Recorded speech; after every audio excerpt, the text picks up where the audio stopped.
When creating a MicroStrategy document, users have a set of templates with a variety of panel stack arrangements to choose from. The Data Mini Analytics Starter Kit is an enhancement to this functionality. Users can choose from a set of initial templates or create their own. Besides having a variety of panel stacks arrangements, those templates also carry formatting. That includes logos, headers, footers, background colors, navigation, info window, and many more. But the most important feature with the Data Mini Analytics Starter Kit is that these templates are dynamic with a single interface to modify them.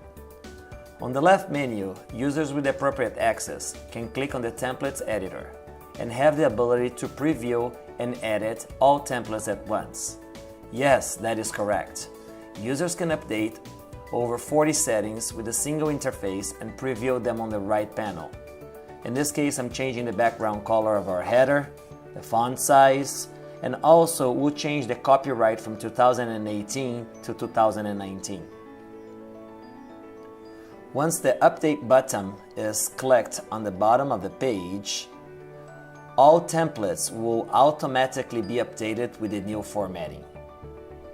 So we'll go back to the first template that we show in this video so you can see those changes taking effect immediately. And even better, all of the documents that were previously created using those templates, they will also inherit the new formatting, saving hundreds, if not thousands of development hours to update those documents.